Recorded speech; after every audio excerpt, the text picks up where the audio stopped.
Sir, ചായ. എത്ര വയസ്സുള്ളപ്പോഴായി കുട്ടി? 15 വയസ്സ്. 10 പഠിക്കുകയായിരുന്നു. പത്രങ്ങളിലൊക്കെ അന്നത് വലിയ വാർത്തയായിരുന്നു. അന്നേ നിങ്ങൾ ഇവിടെയായിരുന്നു? അതെ.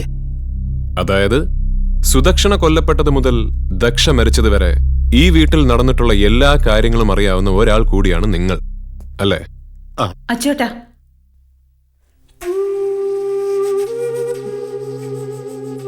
എനിക്കറിയാവുന്നതിനേക്കാൾ കൂടുതലൊന്നും അച്ചോട്ടൻ അറിയാൻ വഴിയില്ല സാർ.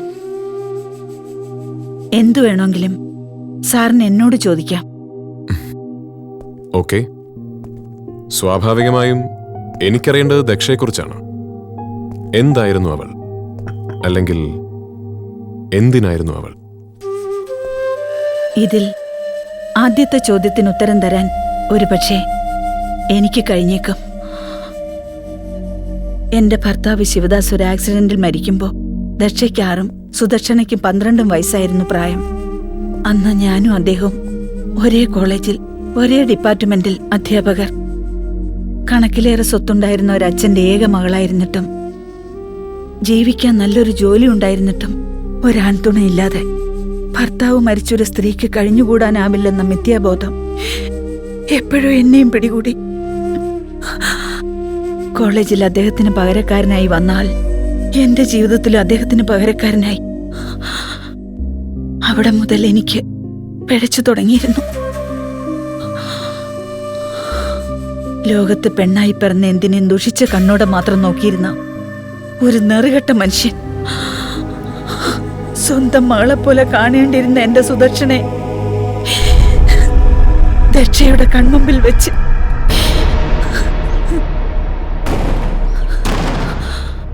അന്നെനിക്ക് നഷ്ടപ്പെട്ടത് സുദക്ഷനെ മാത്രമല്ല, ദക്ഷയും കൂടിയായിരുന്നു.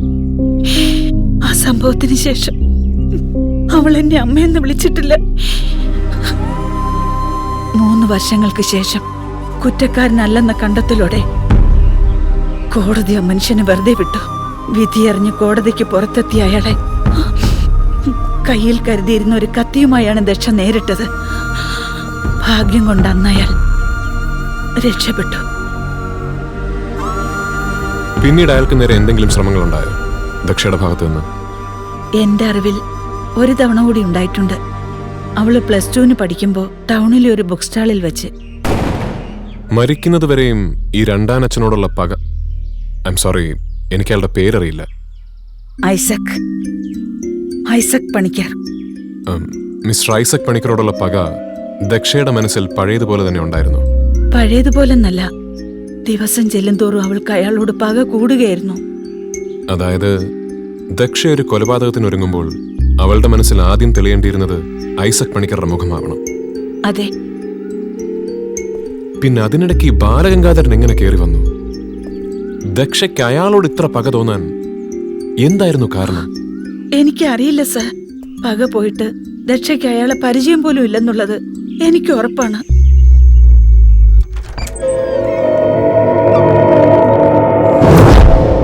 ഇതാണ് ദക്ഷയുടെ റൂം. വീട്ടിലെത്തിയാൽ അവൾ ഏറിയ സമയം ഇതിനുള്ളിൽ തന്നെയായിരുന്നു.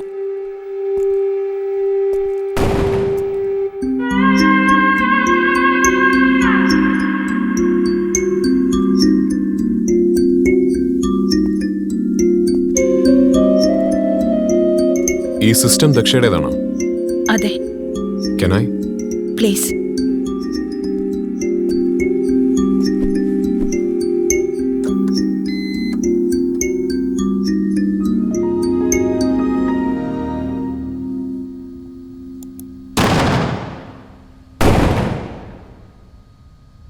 ഇവിടെ അടുത്തെവിടെ ഒരു കരിങ്കൽ ക്വാറി ഉള്ളത്? ഇടയ്ക്കിടയ്ക്ക് കേൾക്കുന്നുണ്ടല്ലോ ഈ ശബ്ദം. 1 കിലോമീറ്റർ അപ്പുറത്തൊന്നുണ്ട്.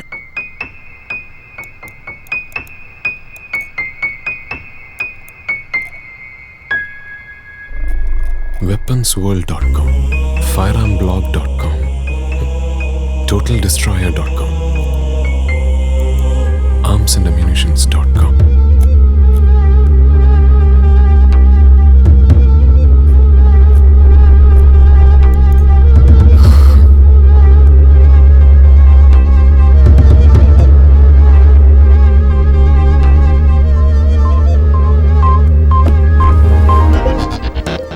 മരിക്കുന്നതിന് മുൻപോ പിൻപോ ദക്ഷയല്ലാതെ മറ്റാരെങ്കിലും ഈ കമ്പ്യൂട്ടർ യൂസ് ചെയ്തിട്ടുണ്ടോ?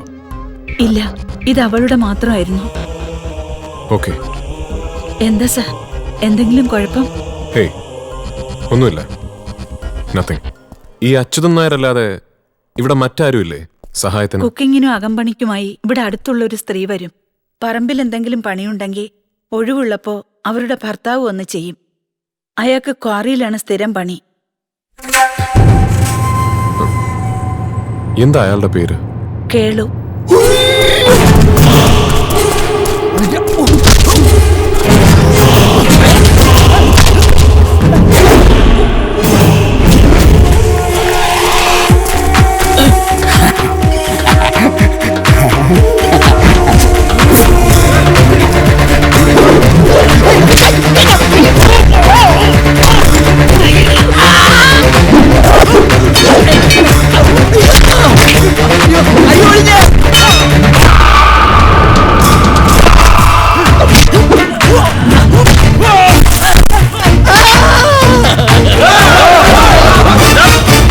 ഇവനെ ഞാൻ കൊണ്ടുപോകും. ഒറ്റ ഒരുത്തൻ അനങ്ങിയ പാറ പൊട്ടുന്നത് പോലെ ഇവന്റെ പേട്ട് തല ഇവിടെ ചെതറും.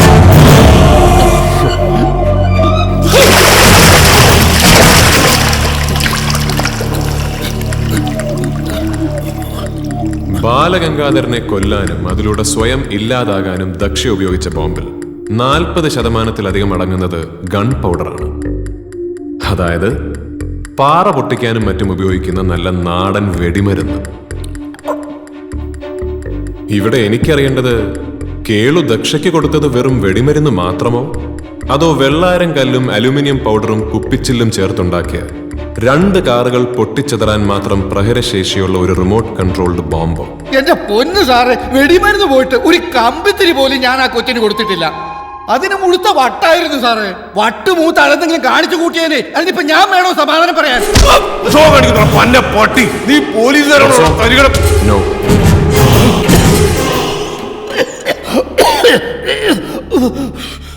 കേളു, എന്നാ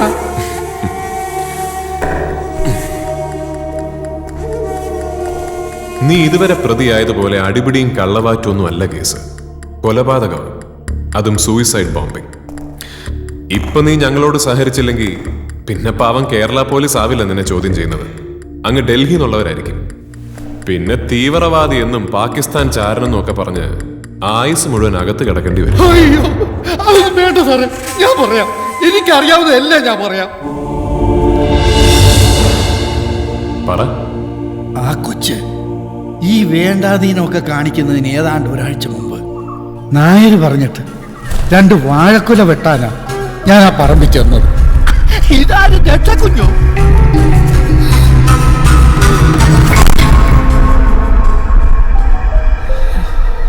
ഇന്നലെ ജംഗ്ഷനിൽ വെച്ച് ഞാൻ വിളിച്ചപ്പോ താനെന്താ കേൾക്കാത്ത മട്ടി പോയത്? കുഞ്ഞെന്നെ വിളിച്ചായിരുന്നു. എപ്പോ?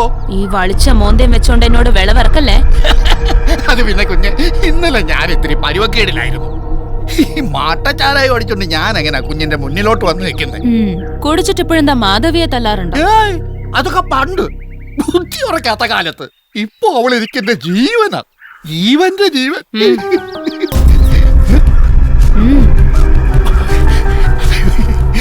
അയ്യോ, ഇത്രയും കാശ് ഒരുമിച്ച് കിട്ടിയ ഞാൻ ചിലപ്പോ വയററിയാതെ കുടിച്ച് അവളെ പിടിച്ച് തല്ലിയെന്നിരിക്കും. ഈ കാശ് അതിനൊന്നും അല്ല. താൻ എനിക്കൊരു സാധനം കൊണ്ടു തരണം. എന്നാ കുഞ്ഞ്?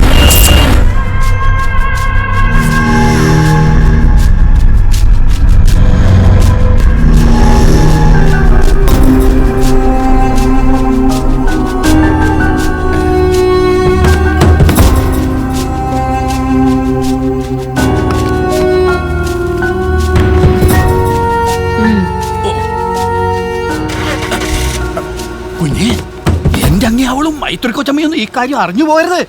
എനിക്ക് ഈ നാട്ടിൽ പിഴച്ചു പോകണ്ടതാ. ആരറിഞ്ഞാലും എനിക്കൊന്നുമില്ല. എനിക്കാരെയും അറിയിക്കേണ്ട കാര്യമില്ല. സൂക്ഷിക്കണേ കുഞ്ഞേ, വെടിമരുന്നാ.